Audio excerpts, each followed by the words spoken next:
Hey there, good morning, good afternoon or good evening, depending on when you are watching this video. The date today is Saturday, it's the 20th of September 2025. My name by birth is Alex William Smith, but I'm better known to many as Jonathan Royal, the British bad boy of hypnosis of magicalguru.com, and I run a hypnosis podcast called Hypnosis Week, which you can find on all the major audio podcast channels, but also you can get the video interviews of them on my Celebrity Hypnotist YouTube channel. Click on playlists and there's one called Hypnosis Week. And that's relevant because, as I'll mention later, I interviewed Spyros Melaris, the creator of the alien autopsy video, which is what we're going to talk about briefly. I interviewed him for my podcast, as I'll mention later. And that changed my view on everything. Because as some of you may know, if you've read my book, Confessions of a Psychic Hypnotist, or as it was previously, when it was first released, called Confessions of a Showbiz Celebrity, in there I make mention of being very young. And by young, I mean maybe around the age of 3, 4 at best. I can't really completely remember. Must have been less than 5 low, because we were still living in a trailer, a caravan, travelling with a circus, but it was, I assume, winter time, because as best as I can recall, we were in our winter quarters as they were in Hayward, where we stopped in the winter before going back to the circus and stuff. And I recall, as I mentioned in my autobiography, awakening during the middle of the night and then feeling kind of frozen as I looked to the side and saw what to this day I can only describe as an alien-like creature.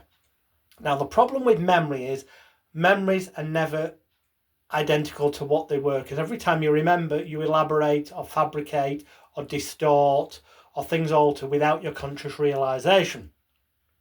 But as I remember it, and have done for many years and wrote about it back when I was 30, so a good 20 years ago now, okay? So the book was first released in 2005 as Confessions of a Showbiz Celebrity and has been re-released as Confessions of a Psychic Hypnotist, but none of the text has been altered, it's just been added to and expanded. In my stage name, Jonathan Royal.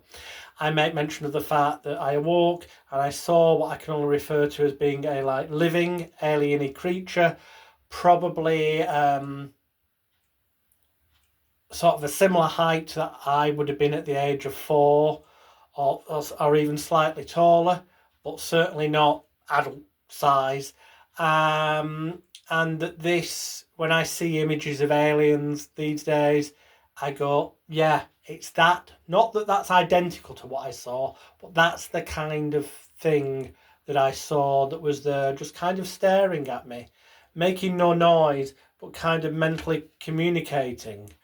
At first, I felt scared, as I describe, and I hid under the covers. And then I got a sense that I was being told everything was okay. But then when I went to look above the covers, because everything was okay, everything was going to be okay, and suddenly it felt all calm, there was nothing there. Now, I know many watching this will go, well, the obvious explanation for that is sleep paralysis, where you can partially wake up, your body is sort of paralysed, and you can hallucinate things. But remember, I was able to go back under the covers and out of the covers, so I was able to move. So paralysis wasn't really relevant there, but maybe it was just a sleep visualization, hallucination, a semi-waking state dream. Quite possibly, and that is the most logical Occam's razor applied explanation. But what if, because in my autobiography I was going on about feeling as though I was the odd one out, as though I was here for some kind of special reason. I'm not going to go into the fact that my life's taken so many twists and turns, that I've become a fighter for justice against the media. I very nearly covered the phone hacking scandal accidentally in 1998 when I tried to expose the dishonesty of Rupert Murdoch's fake Sheikh Mazza Mahmood, but all that's explained at circusofthemind.net. I don't know. Or maybe I saw an alien type creature. Who knows? Anyway, it's what led me to have a lifetime fascination with such things. So, in 1995, Fox Television in America broadcast a program called Alien Autopsy, Fact or Fiction. This was also broadcast in England on Channel 4. Fox broadcast it 28th of August 1995, according to Wikipedia. And I watched this with great interest, and it purported to show footage of a genuine autopsy on an alien purported to have come from an aircraft that was apparently crashed in Roswell in 1947. And I was in two minds. Could this be real? Could it be fake? But it was presented as though, it certainly presented in such a manner that they were more presenting it as, this is real. Yeah, that's the way it came across. Shortly after that, I can't genuinely, honestly remember whether it was in 1995. I'm jumping ahead of myself now. We'll come to 2006 in a minute. But in 1995, could have been, possibly, but I think it was more likely 1996, to be honest, the following year. But in any event, every year, and I've got some notes brought down here, every year, UFO Truth magazine would run a conference, a UFO conference in Leeds. And this ran from 1980 until 2002. Now, I honestly can't remember with clarity whether it was late on in 95 or it was actually 1996. If I had to bet money on it, I'd say it was 1996, so we'll go with that, okay?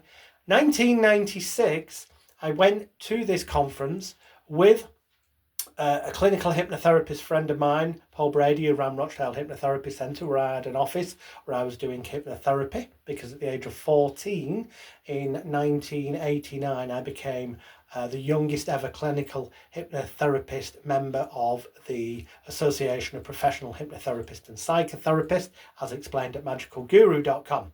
So that's how I knew Paul Brady, who also had an interest in UFOs and related matters. And so we went to that conference in Leeds. And I recall clearly purchasing from one of the stalls there, from a man there, and that man, I honestly do not have a clear enough recollection, so I'm not standing here saying that was Ray Santilli. In fact, quite the opposite. Having seen pictures on the internet and video footage of Ray Santilli, it wasn't him. I'm 99% certain it wasn't him. At least it wasn't him who served me. Whether he had any commercial, financial interest with the stall, that was amongst other things, because I seem to recall there were some books and other things on that stall. But the key thing is there was piles of VHS, as they were back then, video tapes, video cassettes for home viewing, of the alien autopsy, apparent operation on the alien found in 1947 at Roswell and such like. And this, the way it was worded on the VHS cassette box, and the advertising sales letter brochure, which was definitely a copy of like the advert that I believe and I know was run in mail order publications. There was a copy of that printed that could be read, and the ultimate thing is it was definitely, without doubt, worded in such a manner as to give people the impression that this was most likely, if not certainly, but certainly most likely, genuine footage of a genuine 1947 alien autopsy in Roswell. So we jump forward some years. April the 4th, 2006, and Sky TV ran a documentary. Eamon investigates the alien autopsy. And on that, Ray Santilli and Gary Shoefield, who were both named as being involved in bringing this footage into the world, having obtained it in America and such like. There's a whole story you can read about on the internet. They actually, during this, I believe, alluded to the fact that they recreated original 1947 footage. Or at least that's what some websites on the internet say. Now, whether it was then that they first went down that storyline or not, or later, it's certain that since then I have witnessed television programme interviews where Ray Santilli has said that the video that he sold, the one that gave the definite impression it was genuine, and the footage that he supplied to TV companies around the world in 1995, he has gone on record and said that that was not the full original film that he obtained from somebody that he was buying Elvis memorabilia from in America. That in fact it was a authentic restoration of the original, but that it contains some original frames from the original footage he'd obtained, 1947 footage. Well, that piqued my curiosity even more.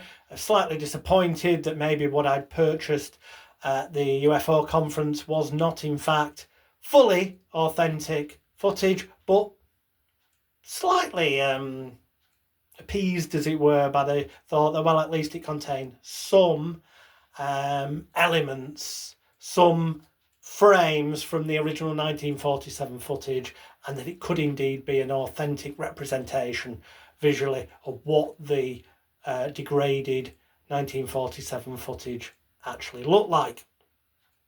But lo and behold, also in more recent years, the name Spyros Melaris came into the picture.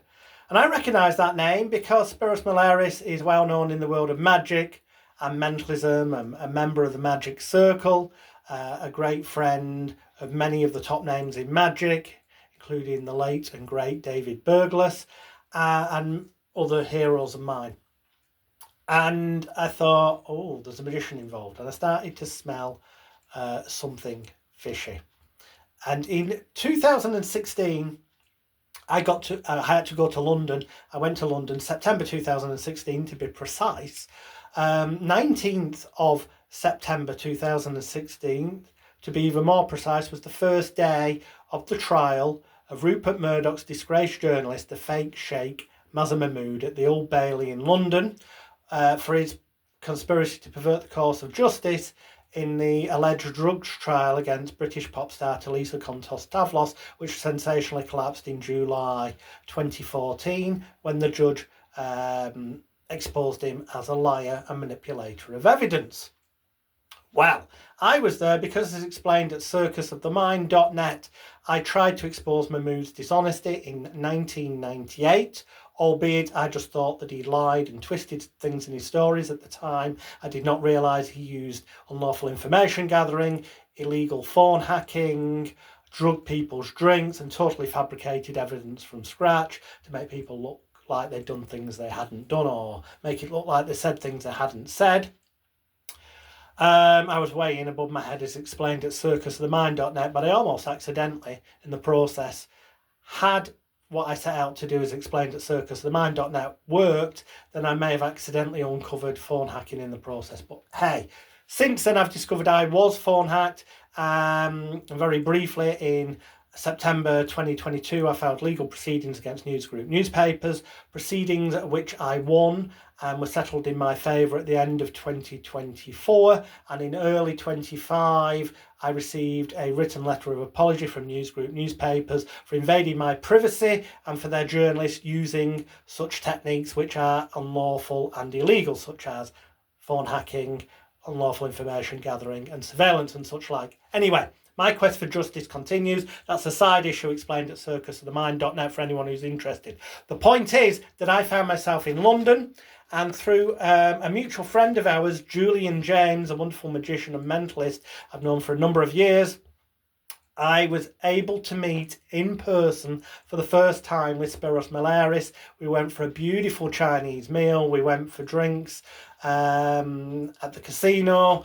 And yeah, that was the first of our meetings in person. And on a few occasions, when I went to London for fake shake related matters, including to see him sentenced to prison time, I met up with Spyros Melaris and Julian James, and we discussed at length the alien autopsy, and that is when I discovered there was no genuine 1947 footage whatsoever. It was a complete fabrication by Ray Santilli, and that's when I discovered that Ray Santilli had breached his contractual agreement with Spyros Melaris, who'd filmed and made what we know to be the alien autopsy. In fact, he'd done it twice, the second time of which he paid for fully himself.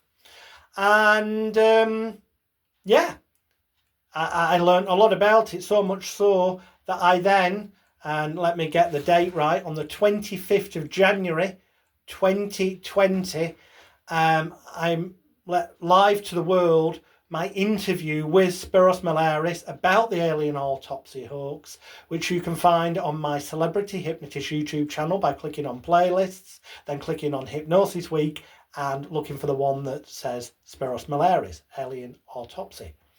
It's also available on all audio podcast channels, Hypnosis Week, Jonathan Royal, and then search for, obviously, Alien Autopsy, Spyros Melaris, to listen to it. That went out 25th of January 2020.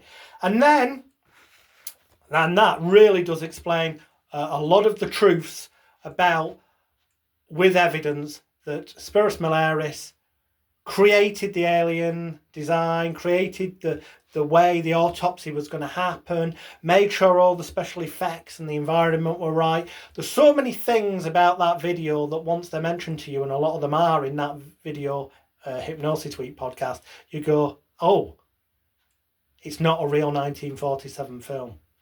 And then this book, Alien Autopsy. This is the hardback collector's book. I believe that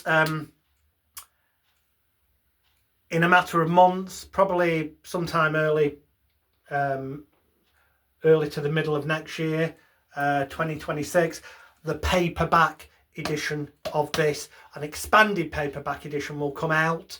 Expanded because since this book, more and more evidence in Spyros' favour of dishonesty and, some would argue, wholly illegal actions by Ray Santilli have come to light, allegedly, and they will be put into print with the evidence to prove the next step of the story, as it were, because 2025 is the 30th anniversary of the alien autopsy hoax, and that's what it is. This book, just let me open it because my memory is not the best, but this came out in 2021. Okay, 2021, and this is, other than a book by Philip Mantle on the alien autopsy hoax, which is very, very well worth reading for anyone interested in it, and also points out that Spyros Melaris is the man behind the video. This is a must read for all UFO enthusiasts, alien autopsy enthusiasts, people interested in hoaxes, deceptions, and the psychology of it all. This is the must read book by Spyros Melaris, and I'm just going to flick through this from the back to give you an idea. You're not going to be able to read it, but to give you an idea of the detail and level of detail, together with full colour photographs, documents, images, blueprints, records from over the years that prove beyond any reasonable doubt, as they would say in a court of law, that the video broadcast by Channel 4 and Fox TV in 1995 was a complete fabrication. That the video that Orbital Media and Ray Santilli sold that I bought at the UFO conference that was passed off as being genuine was nothing more than a fabrication, and they knew that. So some would argue his company, Orbital Media, and Ray Santilli, the man behind it, were obtaining money fraudulently, obtaining money by deception, by passing it off something that was completely fabricated as though it was real. And then in later years, changing the story and saying that it was a theatrical reconstruction, an authentic reconstruction of a genuine 1947 film, but that it contained some genuine frames of film. Well, this book by Spyros Melaris shows you that there is no genuine 1947 frames of film in that alien autopsy video whatsoever, meaning that even with the change of story, Ray Santilli has been misleading people and therefore arguably committing the criminal act of fraud, and arguably in turn obtaining money knowingly by deception when selling the footage to TV companies around the world, and when selling videos through Orbital Media to people like myself. This book is beautiful. It is a collector's piece. I will put a link above or below this video for where I obtained it, but they're currently unavailable. But the expanded paperback will be being released in the near future with additional information and evidence that proves beyond any reasonable doubt that Spyros Melaris created the alien autopsy hoax. He filmed it twice. The second time he paid for it entirely himself. He owns the copyright on it legally, and it's registered with various, the American copyright and all this, that, the other. It's registered, it's legally registered as Spyros Melaris, the creator and the filmer, the person who filmed it, created it, and all various other credits are to Spyros Melaris in 1995. There is nothing to do with 1947 whatsoever, except the perceived subject matter of a apparent alien autopsy at Roswell in 1947.